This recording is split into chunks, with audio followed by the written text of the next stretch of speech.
오늘 함께 나누실 말씀은요, 말라기 1장 2절과 3절입니다.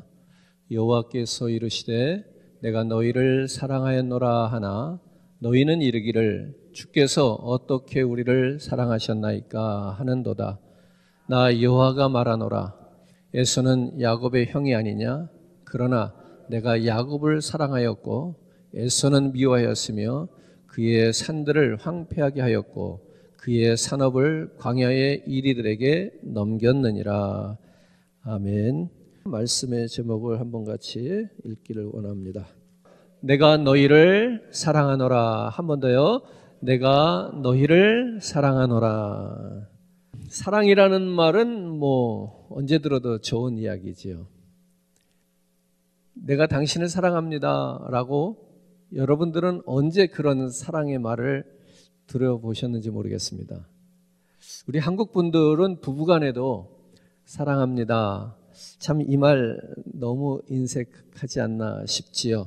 이 서양 인사는요, 사랑이라고 하는 이 러브라고 하는 이 단어를 사실 굉장히 쉽게 쓰지요. 사람에게도 사랑합니다 하지만 정말 서운한 때는 언젠가 하면 음식에다가 사랑한다는 표현을 쓸 때 음식만도 못한가 나는?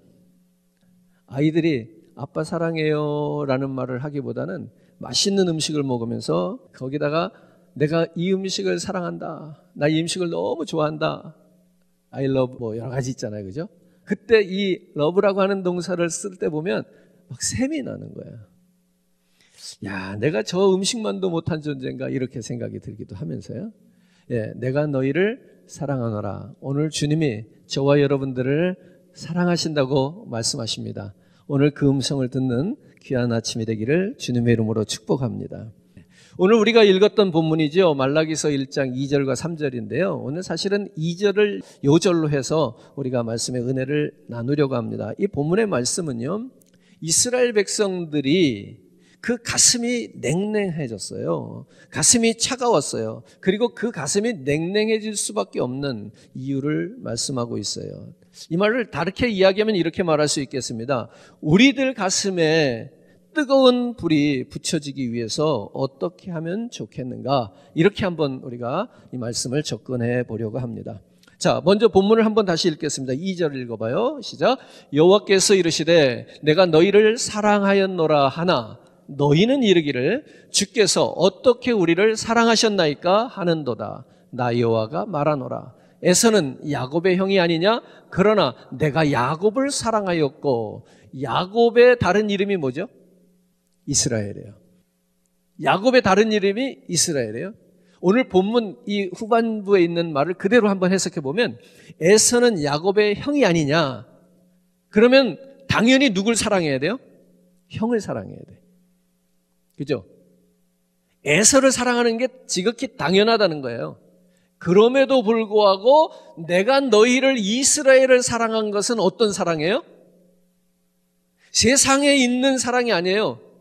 물은 위에서부터 아래로 흐르는데 그렇게 자연스럽게 흐르는 사랑이 아니라 거스르는 사랑을 하나님이 이스라엘을 향해서 하셨다는 거예요. 그러니 이스라엘, 즉 야곱은요, 하나님의 특별한 사랑을 받은 자라는 것을 이야기하고 있어요.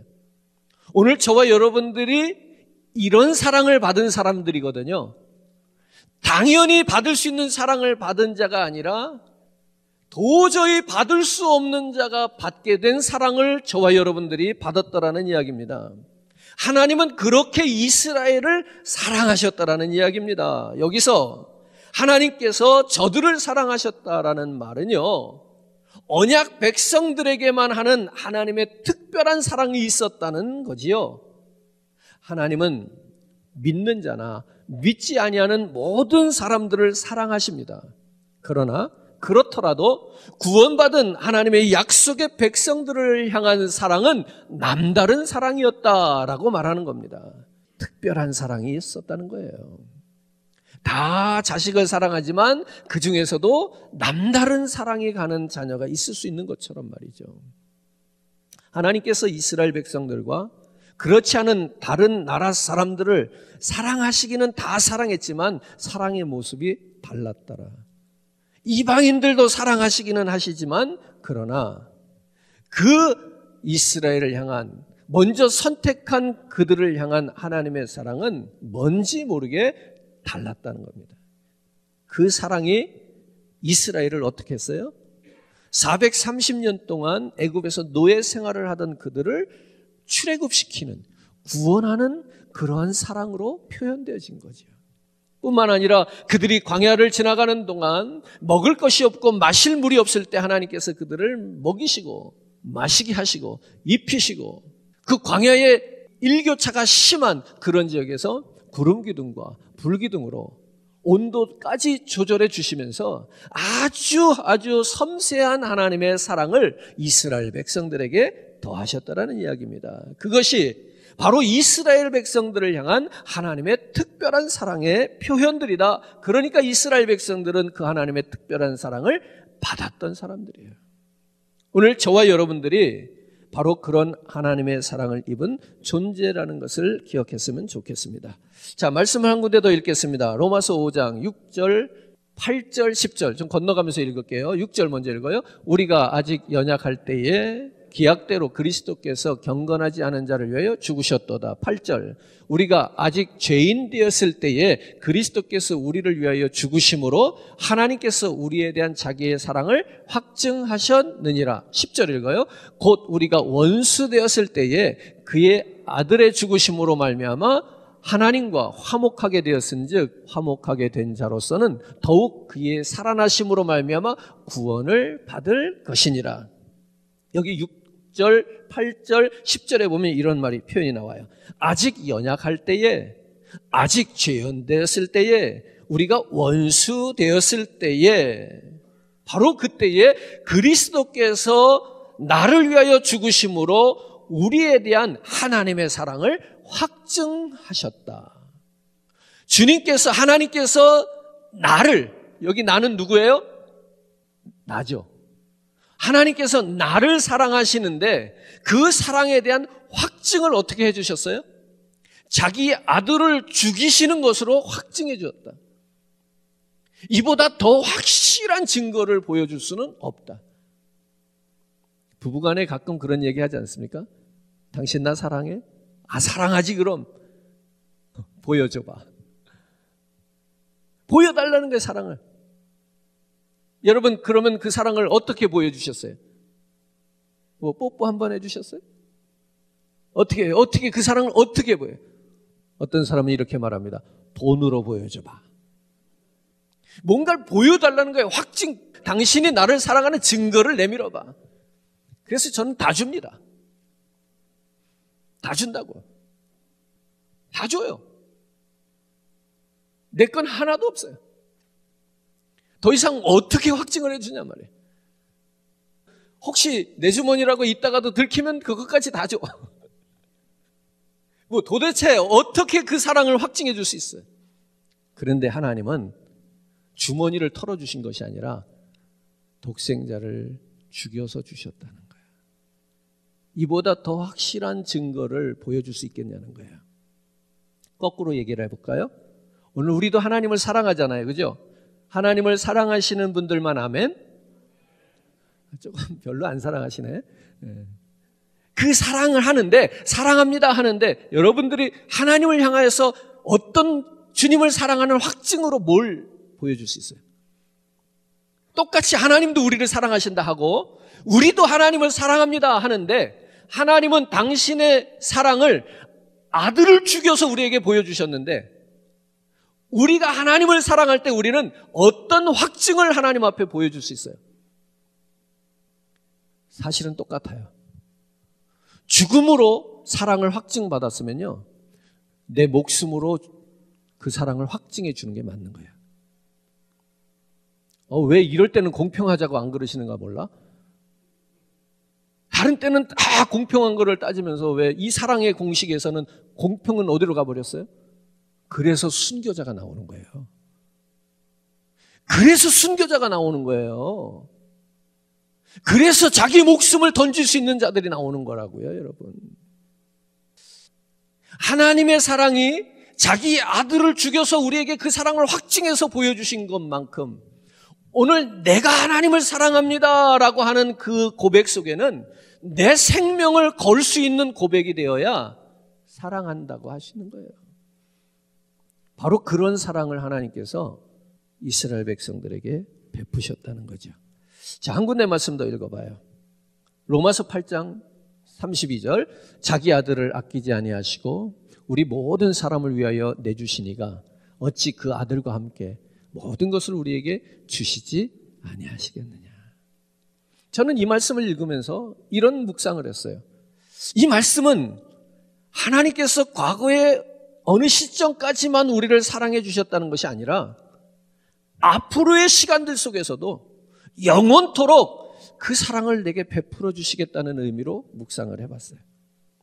지금까지도 사랑하신 하나님이 앞으로의 시간들 속에서도 변함없이 사랑해 주시겠다는 약속으로 저는 이해를 해봤어요. 내가 예수를 믿고 구원받은 것이 내가 하나님의 특별한 사랑을 받은 증거임을 믿으시기 바랍니다. 내가 오늘 하나님 앞에서 예배하고 말씀을 듣고 말씀을 읽고 묵상하고 기도하는 이런 우리들의 행위가 무엇인가 하면 내가 하나님의 사랑을 받은 자라고 하는 것을 입증해 보이는 증거들이라는 겁니다. 이웃에 사는 돈 많은 사람들이 세상의 그 모든 것을 누릴지라도 하나님의 사랑을 누리지 못하는, 그들이 누리지 못하는 그 하나님의 사랑을 내가 누리고 있다는 자부심을 갖자는 거예요. 온 세상의 권력을 가지고 그 높은 꼭대기 그 위에서 자기의 마음대로 권력을 휘둘며 살아가는 그들이 누리지 못하는 하나님의 사랑을 오늘 저와 여러분들이 받고 있음에 감사할 수 있기를 바랍니다. 이스라엘 백성들이 하나님께 그렇게 묻잖아요. 오늘 2절에서 어떻게 우리를 사랑해 주셨습니까? 이거는요 무슨 뜻이냐면요, 그들의 가슴에 불이 꺼졌다는 거예요.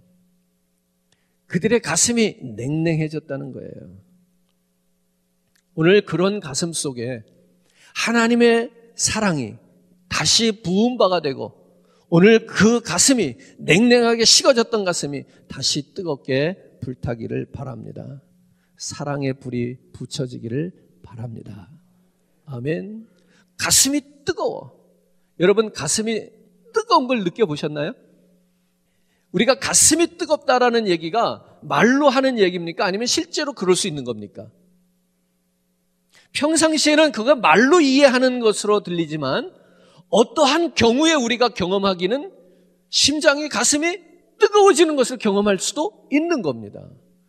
그러니까 하나님을 향한 우리의 사랑이 뜨거워지자는 얘기를 추상적으로 피상적으로 이해하자는 얘기가 아니고요.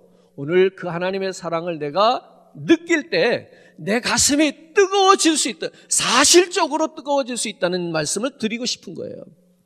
오늘 그렇게 우리의 냉랭하게 식어진, 하나님을 향하여 주님을 향하여 식어진 나의 가슴이 다시 한번 불붙기를 바라는 거예요.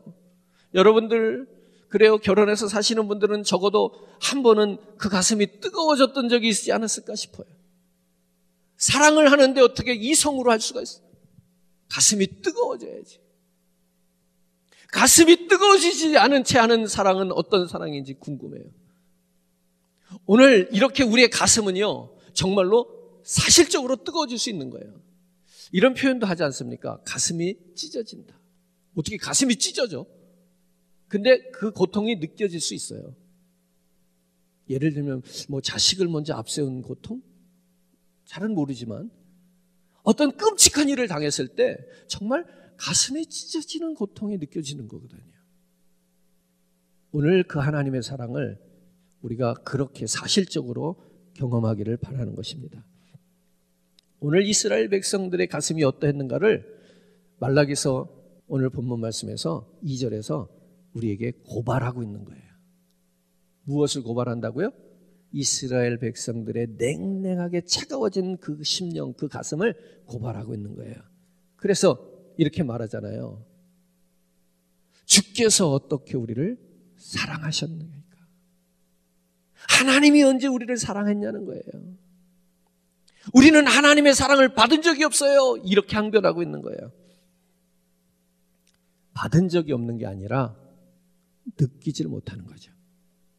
하나님은 이스라엘 백성들을 사랑하셨고요. 그 사랑을 그리스도의 죽음으로 확증해 주셨기 때문에 하나님의 사랑을 의심하지 마세요. 하나님의 사랑은 의심받을 사랑이 아니에요. 왜? 확증하셨다니까요. 그랬어요? 그럼 여기서 우리가 의심해야 되는 것이 무엇이냐? 내 가슴이에요. 내 사랑이라고요. 하나님의 사랑을 여러분 눈꼽만큼도 의심하지 마시고 그 하나님의 사랑에 대한 의문이 들 때마다 우리는 내 사랑을 의심하셔야 돼요. 내가 하나님을 사랑했는가 말이에요. 내가 하나님의 사랑을 받았는가 말이에요. 내가 구원을 받았는가 이걸 의심해란 말이에요. 내가 하나님의 은혜 속에서 야곱이 에서를 대신하여 장자의 축복을 받을 수 없는 그가 장자의 축복을 하나님의 사랑을 받은 이런 사랑, 구원을 받을 수 없는 내가 죄 가운데서 죽음 가운데서 허덕이던 내가 예수 믿고 예수 안에서 새로운 생명으로 새로운 신분으로 거듭난 내가 받은 그 구원, 이걸 다시 한번 점검해야 된단 말이죠. 하나님의 사랑이 있습니까? 하나님이 우리를 어떻게 사랑하셨습니까? 이런 쓸데없는 헛된 소리를 할 것이 아니라 나를 다시 한번 돌아보라는 얘기입니다. 하나님은요, 처음부터 끝까지 앞으로도 하나님의 사람들을 사랑하신다는 거예요. 그것도 특별히 한때만 사랑한 것이 아니라 과거, 현재, 미래를 통해서 사랑하신다는 거예요. 그럼에도 불구하고 그들은 여전히 뭐라고 말해요? 주께서 어떻게 우리를 사랑하셨나이까? 이게 무엇을 이야기해주고 있는가 하면은요, 하나님은 이스라엘 백성을 끊임없이 사랑하여 왔는데, 자, 우리 말씀을 한 군데 참고하고 이야기하죠. 예레미야서 3장 31장 3절 시작.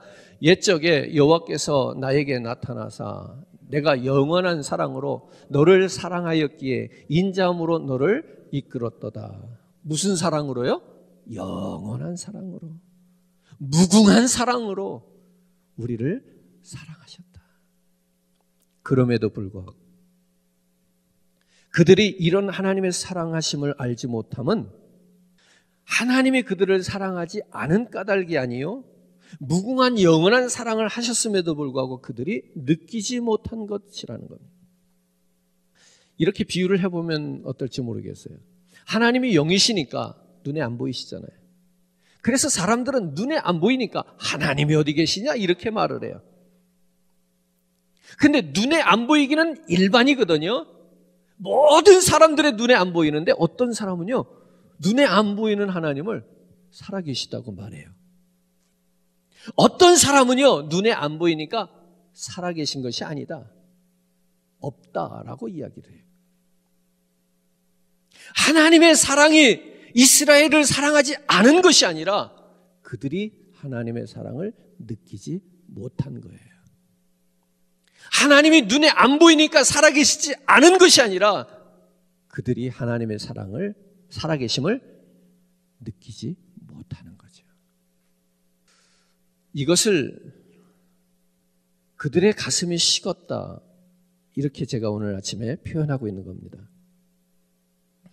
이 식은 가슴, 냉랭해진 가슴을 다시 뜨겁게 하려면 하나님의 사랑을 깨달아야 돼요.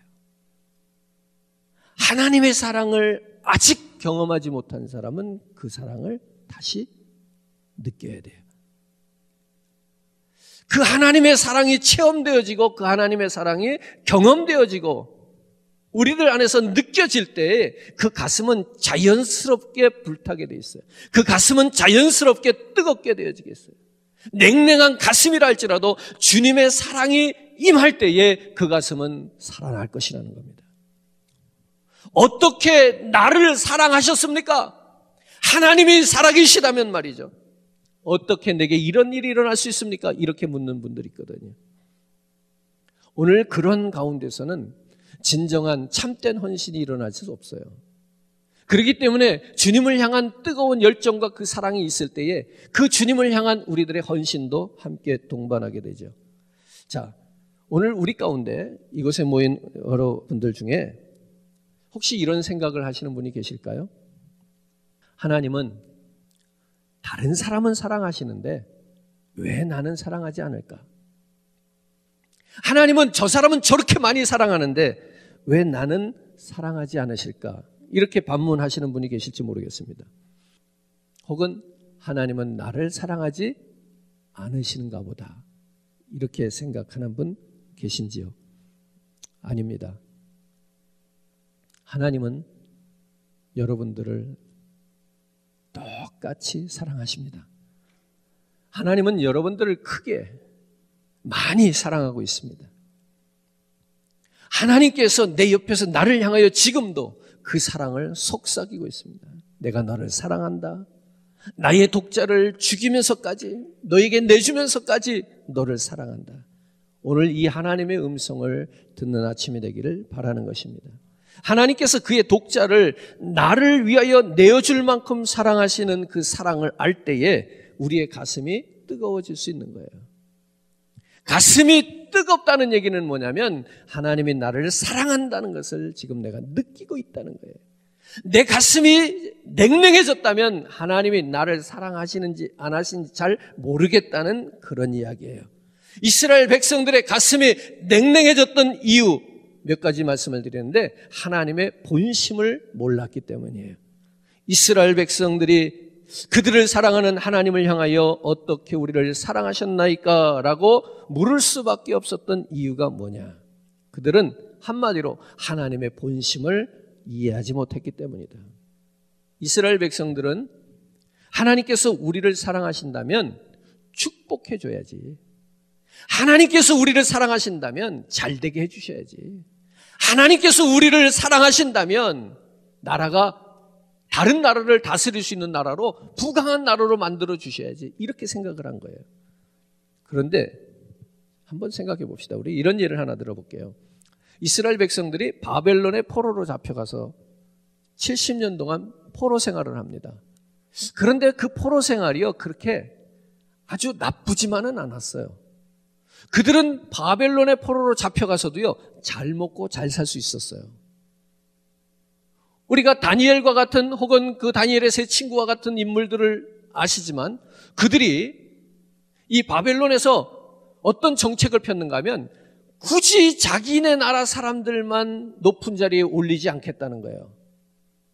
지혜로운 자들, 총명한 자들, 능력 있는 자들을 인재를 자기들의 속국에서도 그 식민지로 삼은 그 포로 중에서도 유능한 자들을 뽑아서 높은 자리에 앉히고 쓰는 정책을 써요. 그러면서 자연스럽게 우리가 생각하는 노예의 삶을 살았다기보다는 그들은 제법 넉넉한 포로 생활을 합니다. 먹을 거 먹고 마실 거 마시고 입을 거 입고 외형적으로 풍부한 생활을 하게 돼요. 그런데 보세요. 하나님께서 그들을 다시 귀환시켜요. 이스라엘로 돌아가게 해요. 그래서 이스라엘 백성들이 남의 나라에서 종처럼 살아야 되는 그 바벨론의 속국으로 살다가 그들이 귀환합니다. 꿈을 가지고 오겠죠. 자유를 가지고 오겠죠. 근데 와보니까 현실은 생각과 달랐어요. 와보니까 어때요? 성벽은 무너졌죠. 성전은 파괴됐죠. 그러니까 앞으로 할 일이 뭐가 남은 거예요? 땀 흘리는 일들만 남았네. 수고해야 될 일, 노력해야 될 일들이 산더미 같이 쌓인 거예요. 도시를 다시 정비해야지. 먹고 살려면 모든 농지나 목축이나 이런 모든 것들을 다 정비해야지. 성벽도 다시 세워야지. 또 하나님의 성전을 지으려면 또 얼마나 또 뭐 많은 걸 내라고 그러겠어. 그죠? 근거리를 내라. 뭐 하나님의 인도를 받고 하나님의 축복인 줄 알고 다시 귀환을 하고 고향으로 돌아와 보니까 뭐가 기다리고 있어요?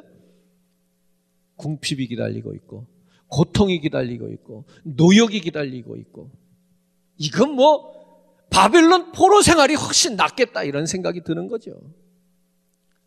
그러니까 이스라엘 백성들이 이런 원망을 하는 거예요. 어떻게 주님이 우리를 어떻게 도우셨습니까?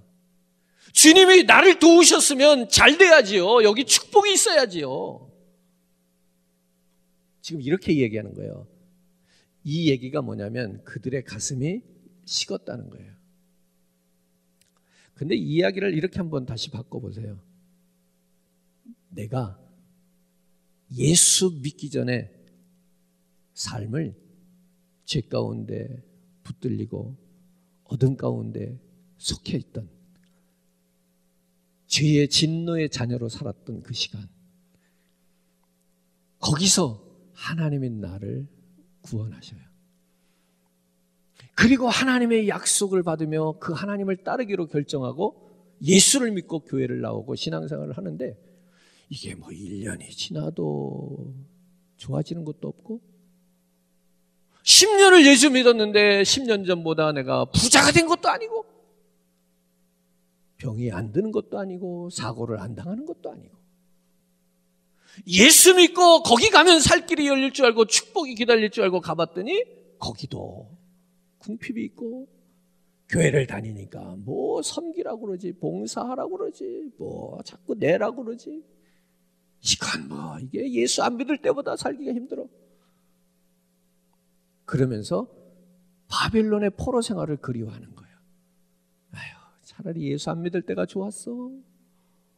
그때는 마음껏 먹고 마시고 누리고 그냥 즐기고 막, 교회 생활 하니까 뭐 이것도 하지 마라 저것도 하지 마라 이것도 끊어라 뭐 저것도 제한된 것도 많고 인생 뭐 있어?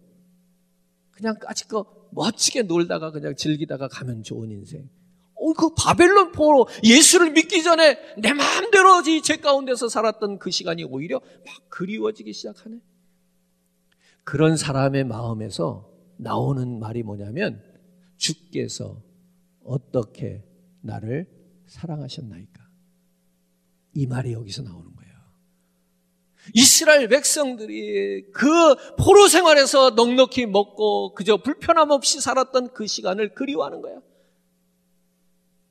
자기들에게 진정한 자유가 주어지고 새로운 나라를 일으킬 수 있는 기회가 주어졌다는 것보다 지금 당장 불편하고 어렵고 고통스러운 것 때문에 그 죄 가운데서 노예로 살았던 그 시간을 오히려 추억하고 있어.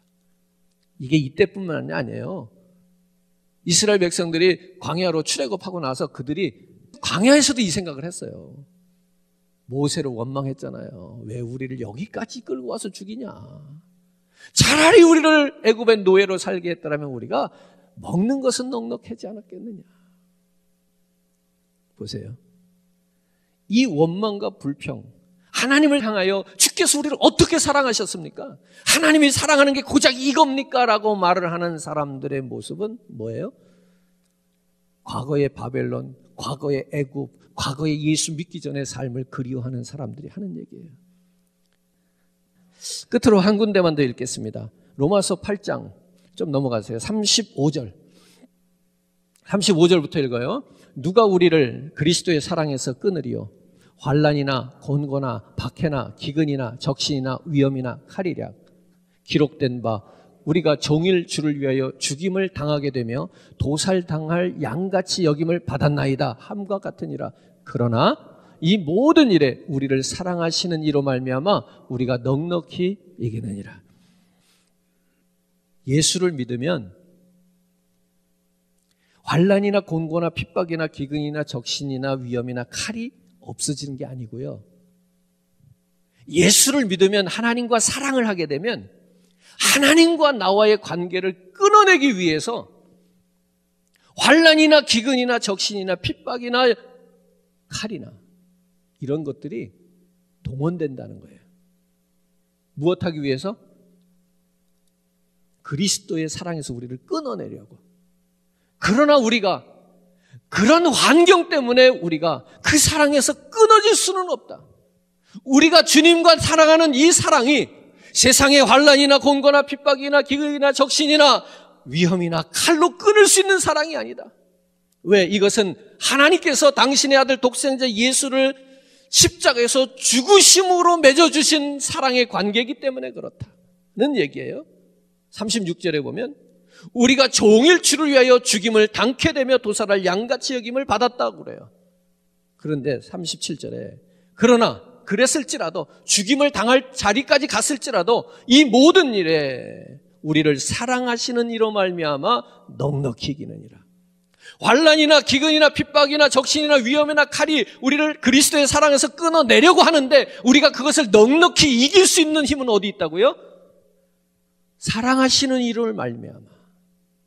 예수 그리스도께서 나를 사랑하시는 그로 말미암아 우리가 이걸 이길 수 있는 거지. 예수를 믿는다고 이 모든 문제가 사라지는 것이 아니고요. 그 문제를 이길 수 있는 힘이 주어진다는 거죠. 여기 이렇게 말하잖아요. 이 모든 일에, 그러나 이 모든 일이 뭐냐면 36절에 있는 얘기예요. 죽임을 당케 되는 일에, 이런 얘기. 우리가 죽임을 당케 되는 일을 당할 때에도 그걸 이길 수 있는 힘이 있다면 어디서 온다고요? 나를 사랑하시는 이로 말미암아 오는 거예요. 오늘 우리가 회복해야 될 사랑이 이겁니다. 그냥 감정이 흐르는 대로, 조건과 환경이 바뀌는 대로 우리가 흘러가는 사랑이 아니고요. 그 무엇으로도 끊을 수 없는, 죽음도 막을 수 없는 그 사랑. 예수 그리스도, 그 사랑이 우리 안에서 회복되기를 바랍니다.